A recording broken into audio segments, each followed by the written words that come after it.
Okay, hello everyone. तो सब कैसे हैं? बिल्कुल बढ़िया हैं। और कैसे आपकी पढ़ाई चल रही है? क्या आपसे क्वेश्चंस बन रहे हैं? हमने लास्ट वीडियो जो बनाया था वो मैग्नेटिज्म के ऊपर था, जिसमें हमने ये देखा था कि किस प्रकार से किसी मूविंग चार्ज के द्वारा मैग्नेटिक फील्ड प्रोड्यूस होती है, और किसी करंट कैरिंग वायर जिसमें कोई करंट फ्लो हो रहा है तो वहां पर बायो सेवर्ट लॉ की मदद से आप मैग्नेटिक फील्ड को कैलकुलेट कर सकते हैं, जो कि हमारे पास आया था mu naught upon 4 pi I D L sine theta upon R square. Formula सबको याद है, रटवा दिया गया है सर। ये बार बार बोल बोल के आपने सारे फॉर्मूले को हमसे रटवा दिया है। तो बेटा रट जरूर लिया है, लेकिन जब उसका जरूरत पड़े तो यूज भी करते आना चाहिए। और उसी लास्ट वीडियो में हमने ये देखा था कि किस प्रकार से आप किसी फाइनाइट लेंथ के वायर के लिए, अगर कोई वायर आपके पास जिसकी लेंथ फाइनाइट है और उसमें आई करंट फ्लो हो रहा है, इस पॉइंट पी पर आपसे मैग्नेटिक फील्ड पूछा जाए तो पहले मैग्नेटिक फील्ड की डायरेक्शन बताइए। तो ये मैग्नेटिक फील्ड की डायरेक्शन में थंब बोलेगा ये, और ये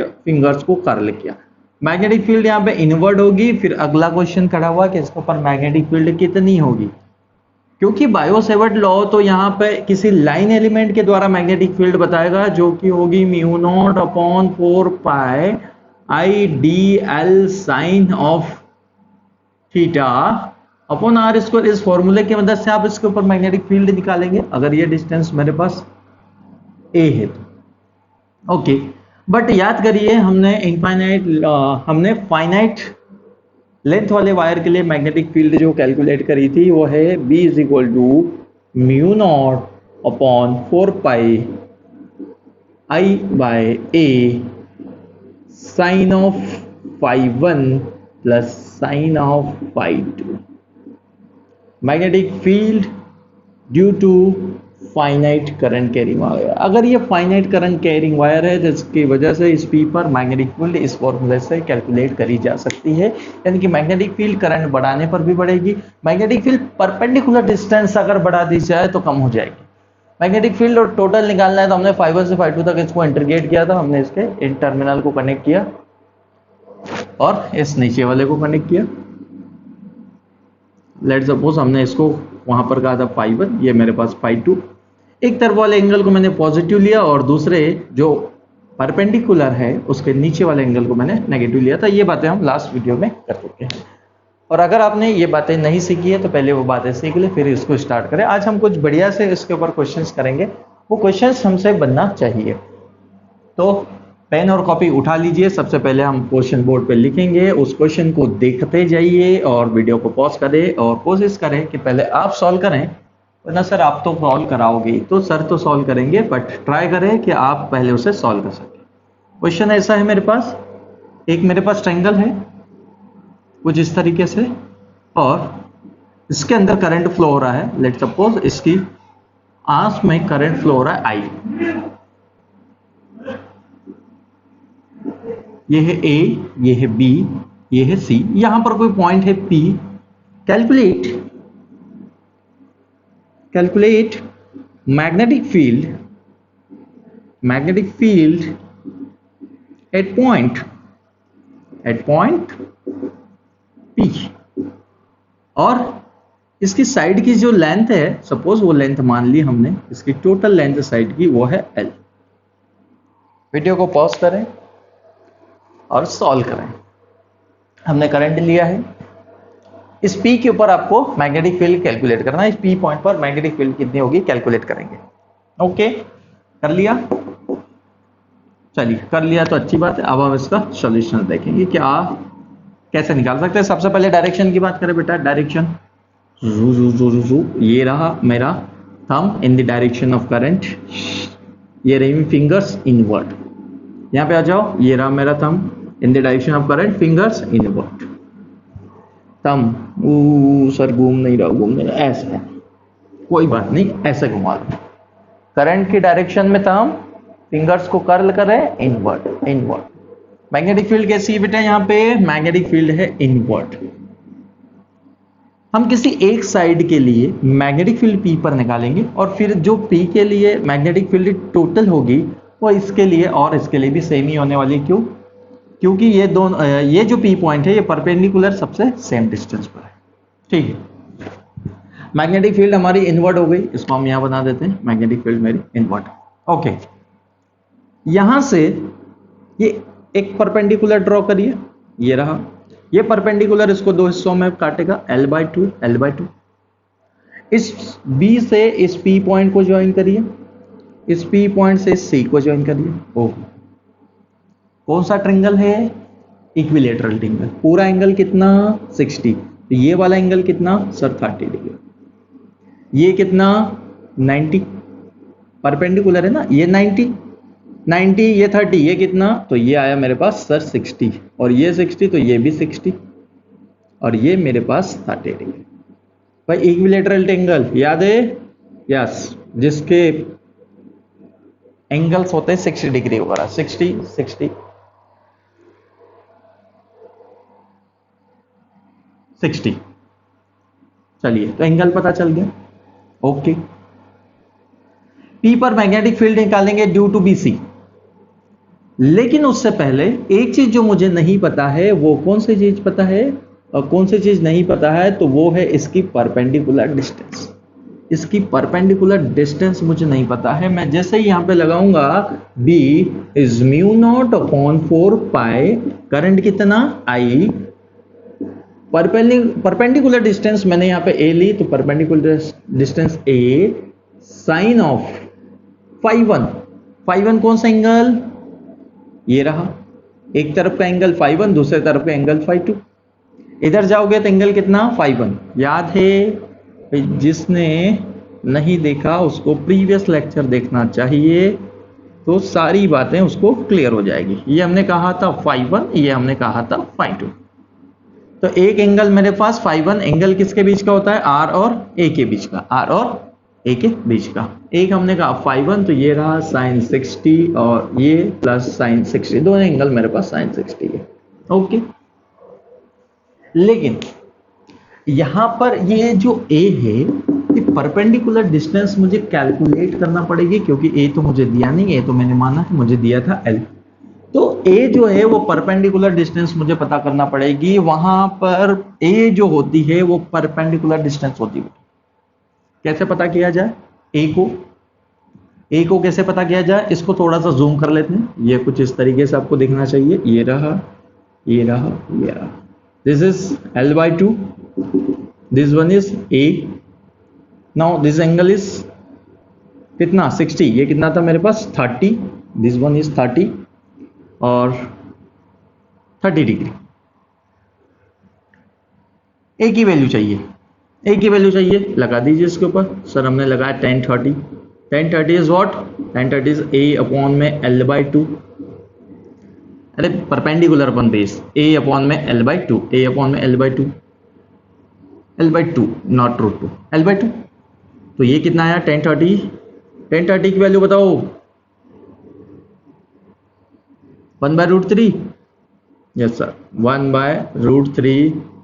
ये आया ट्वाइस ऑफ A अपॉन में L।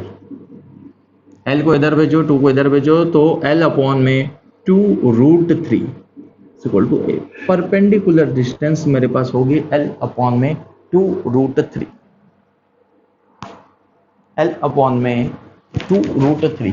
भाई परपेंडिकुलर डिस्टेंस निकालना जरूरी है, अगर A लिख के सॉल्व करोगे तो बात नहीं बनने वाली।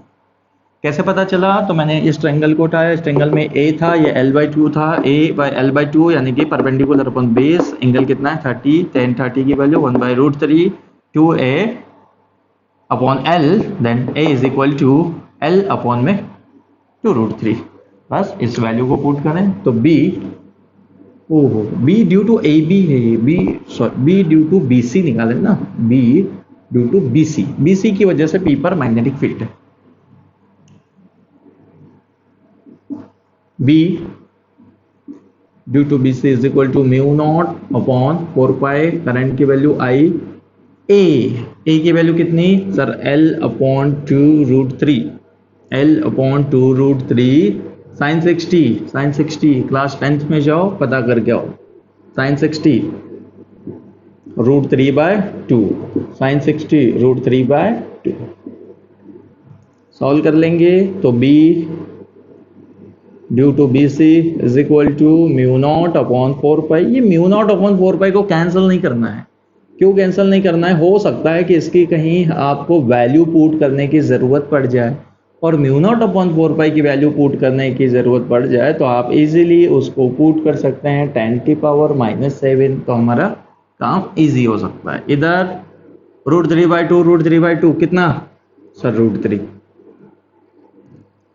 √3 को बाहर निकालो, 1/2 1/2 1, तो ये आएगा आपके पास √3। चलो अंदर भेजते हैं इसको। B due to B C is mu naught upon 4 pi two √3। √3 multiply होगा 2 × 3 6i अपॉन में l। यूनिट क्या होगी? टेस्ला। टेस्ला। इतना आपके पास मैग्नेटिक फील्ड होगा किसकी वजह से? बीसी की वजह से। किसकी वजह से? बीसी की वजह से। टेस्ला। सर टोसला लिख दिया आपने, अरे यार समझ जाया करो कभी कभी। टेस्ला। अब ये जो मैग्नेटिक फील्ड है, ये है that magnetic field is due to BC. इस पी पर मैग्नेटिक फील्ड जो है बीसी की वजह से डायरेक्शन किधर है बेटा? डायरेक्शन देखो, इनवर्ड इनवर्ड डायरेक्शन में। लेकिन मुझे तो टोटल मैग्नेटिक फील्ड चाहिए, यानी कि magnetic field due to AB भी चाहिए, magnetic field due to AC भी चाहिए। तो भाई एबी को देखो फिर से, भाई इक्विलैटरल ट्रायंगल है तो यही पूरी लेंथ इसकी भी एल होगी। यहां से परपेंडिकुलर डालोगे, this will be l/2, this will be l/2। Perpendicular distance के लिए इसे ए लोगे। सिमेट्री, यानी कि जितनी मैग्नेटिक फील्ड बीसी की वजह से पी पर है, उतनी मैग्नेटिक फील्ड एबी की वजह से भी पी पर होगी। और अगर उस मैग्नेटिक फील्ड की भी डायरेक्शन इनवर्ड आ जाए तो ऐड हो जाएगी। अच्छा, अगर आउटवर्ड आ जाती तो सब्ट्रैक्ट करना पड़ता ना, मैग्नेटिक फील्ड वेक्टर क्वांटिटी। अगर बाहर आती, ये करंट अपोजिट डायरेक्शन में होता तो बाहर आती, तब हम सब्ट्रैक्ट करते। तो मैं यहाँ पे मैग्नेटिक फील्ड निकालूंगा बी ड्यू टू किसकी वजह से? बी ए कहो या ए बी कहो, ए बी की वजह से कितनी आएगी सर? वो आएगी म्यू नॉट अपॉन 4 पाई 6i अपॉन एल। अगर यही मैग्नेटिक फील्ड निकाला जाए किसकी वजह से? एसी की वजह से। सर क्यों काम बढ़ा रहे हैं? अगर इसकी वजह से जो आई है उसकी वजह से भी वही आएगी, इसकी वजह से भी यही आएगी। नहीं, जो मैग्नेटिक फील्ड आई है वो कितने टाइम्स ऐड हो जाएगी? 3 टाइम्स। क्या मैं ऐसा कह सकता हूं कि total magnetic field B total is equal to 3 times of B due to BC. It means mu naught upon 4 pi, 6 को 3 से मल्टीप्लाई करें, 6 3 18 of I अपॉन में L Tesla and inward direction. जो नेट मैग्नेटिक फील्ड है वो भी तो inward है। चाहो तो किसी भी पॉइंट के ऊपर अपने राइट हैंड को रख के करंट के डायरेक्शन में थंब को फैला के कैलकुलेट कर सकते हैं। तो magnetic field on P point is mu naught upon 4 pi 18 of I upon में एल। क्या आई बात समझ में? ओहो, आपका आंसर क्या आया? यही आया। तो सिमेट्री का यूज करते रहना, सिमेट्री यूज करोगे तो काम इजी हो जाएगा। हमने पहले एंगल पता कर लिया, ये हमने पहले से पता करके रखा था कि magnetic field due to finite current carrying. ऐसा आएगा आपके पास क्वेश्चन 2, ऐसा कह रहा है कि मेरे पास कोई लाइन एलिमेंट है, ये रहा, जिसमें करंट आई दौड़ रहा है। यहां पर है कोई पॉइंट, यहां पर है कोई पॉइंट P, जिसके ऊपर आपको मैग्नेटिक फील्ड पता करना है। और सपोज ये रहा, इस तरीके से है, इसको आगे बढ़ा दिया जाए, कुछ ऐसा दिया है। और ये greater angle 60, small angle 30। Find magnetic field, find magnetic field at point P।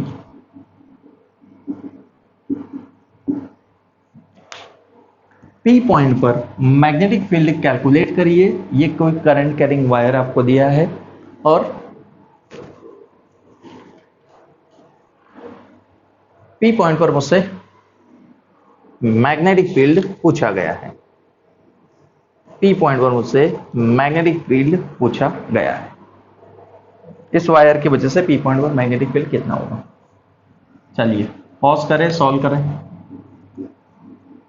कर लिया, कर लिया, सॉल्व कर लिया।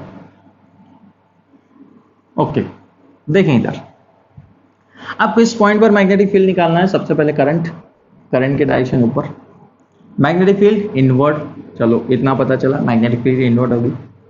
अब अगर इस फाइनाइट वायर के लिए मुझे मैग्नेटिक फील्ड कैलकुलेट करना है तो that will be mu naught upon 4 pi I upon A sine of phi one plus sine of phi two, ये करना होगा, sine of phi one plus sine of phi two, where A is the perpendicular distance. इस point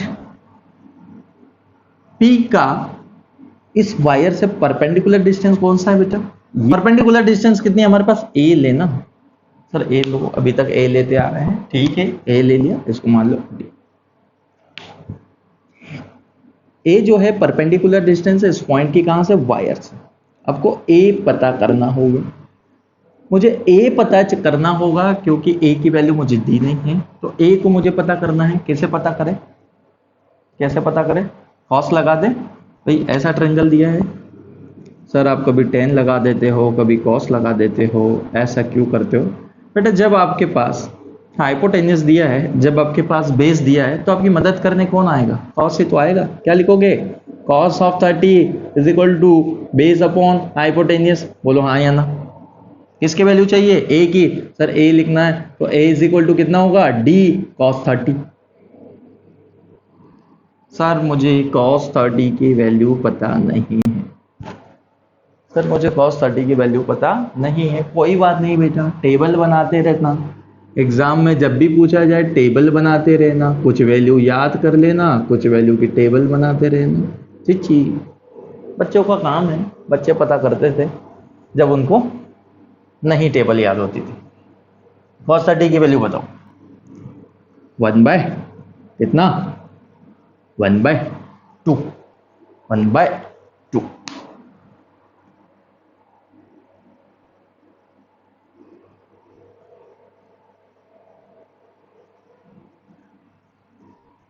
हो गलत बताया। cos 30 की वैल्यू कितनी? √3/2। तो क्या मेरे पास A जो है वो D √3/2 है? हाँ सर। फाई वन की वैल्यू क्या है? A की वैल्यू तो पता चल गई बेटा, A is equal to we can write D √3/2। Phi one की वैल्यू क्या है? तो फाई वन क्या होता था बेटा? एक्चुअल में एंगल होता था एक्सिस के साथ एक डायरेक्शन में बना हुआ। लेट सपोज ये मेरा परपेंडिकुलर डिस्टेंस, इससे ऊपर की तरफ एंगल एक होता था जिसको मैं पॉजिटिव लेता था, एक नीचे होता था जिसको नेगेटिव लेता था। अब यहाँ पर ये जो एंगल है, एक मेरे पास इस एंगल को मैंने लिया 60 डिग्री, फाई वन मेरे पास 60 डिग्री। फाई टू कितना होगा? फाई टू एक्चुअल में याद है क्या होता था? फाई टू होता था अपोजिट डायरेक्शन में मेजर किया गया एंगल। इधर आप लेते थे फाई वन और इधर आप लेते थे फाई टू, और फाई टू अपोजिट डायरेक्शन में मेजर किया जाता था, नीचे की तरफ मेजर किया जाता था, इस एक्सिस से नीचे नीचे जाता था मेजर करने के लिए, हम उसको नीचे जाते थे। ओके, तो एक काम करिए, मुझे पहला एंगल तो पता चल गया, दूसरा एंगल 30 नहीं लिखना है। क्यों? क्योंकि 30 भी ऊपर है, 60 भी ऊपर है। आपने ऊपर वाला एक ले लिया 60, अभी दूसरा वाला आपको नीचे से मेजर करना है। तो नीचे से मेजर करना है, कहाँ मेजर करते? इस लाइन के नीचे मेजर करते थे। सर एंगल नहीं मिल रहा, एंगल नहीं, एंगल नहीं, एंगल नहीं, एंगल नहीं, एंगल नहीं, एंगल नहीं, एंगल आ गया, है ना। दूसरा वाला एंगल मेरे पास कितना होगा?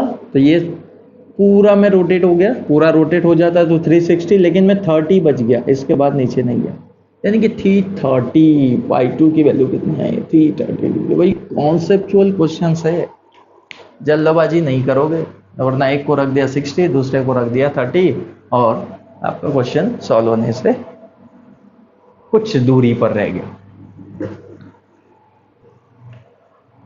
अब देखिए, now B is mu naught 4 pi I upon में D √3/2 sine of 60 degree plus sine of 330 degree. फिर परेशानी खड़ी हो गई, सर 330 डिग्री के वैल्यू मुझे नहीं पता है, नहीं पता है तो सर कुछ नहीं कर सकते, ये आपके पुराने कुछ ऐसे काम रहे हैं नई पढ़ाई करने के ना। नई पढ़ाई करोगे तो वैल्यू कैसे याद होगी? अच्छा, वैल्यू याद कैसे होती है? वैल्यू याद कैसे होती है? कोई चीज़ याद कैसे होती है? जब उसको आप बार बार करते हैं। मुझे कोई चीज़ अगर करना है ना तो मुझे बार बार उसको करना चाहिए, तभी तो मुझे याद होगी। मैंने एक दिन पढ़ाई करी, पूरे साल पढ़ाई नहीं करी, तो एक दिन की पढ़ाई के पूरे साल याद रहेगी?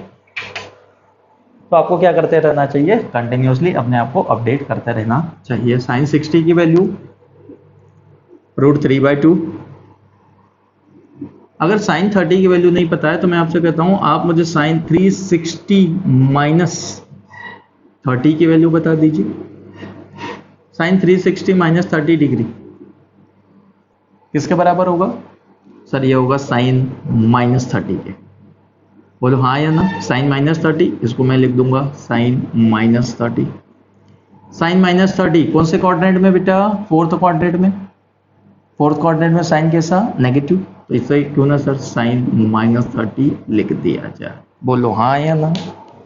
अरे साइन 360 -30 लिखा मैंने साइन 330 को। अब मुझे पता है कि sine n into theta minus theta is equal to sine minus theta. Sine minus theta कौन से क्वाड्रेंट में है? फोर्थ में। तो कुछ लोगों को सर फोर्थ क्वाड्रेंट ही नहीं पता।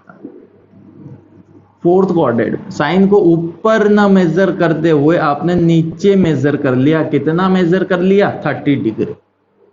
और यहां पर साइन कैसा होता है बेटा? नेगेटिव। साइन कैसा होता है? नेगेटिव। तो आप एंगल को इधर मेजर करते हैं तो नेगेटिव लेते हैं, इधर मेजर करते हैं तो पॉजिटिव लेते हैं। अगर इधर से जाओगे तो कितना चलना पड़ेगा? इधर से जाओगे तो 330 चलना पड़ेगा, और इधर से अगर आ गए तो कितना चलना पड़ेगा? 30 चलना पड़ेगा, लेकिन अपोजिट डायरेक्शन में, इसलिए यहाँ पे नेगेटिव। तो मैं इन सारी चीजों को हटा के क्यों ना यहाँ पे माइनस साइन 30 यूज कर लू। हाँ या ना? माइनस साइन 30 को हटा दो और क्या लिख दे? सर 1/2 लिखो। वैल्यू याद है? मैंने याद कर रखी है। बहुत अच्छी बात है, आपने वैल्यू याद कर रखी है। μ0/4 pi twice of I d√3। Solve करें कितना आएगा? √3 -1/2। 2 से 2 कट सकता है तो b इज इक्वल टू μ0/4 पाई। √3 को मत काट देना वरना आप समस्याओं में घिर जाओगे। √3 कैसे कटेगा बेटा? √3 -1 है, 2 से 2 कट सकता था। यूनिट बताओ unit. Tesla. Tesla newton ampere metre लिखो या टेस्ला लिखो। टेस्टा नहीं सर, टेस्ला।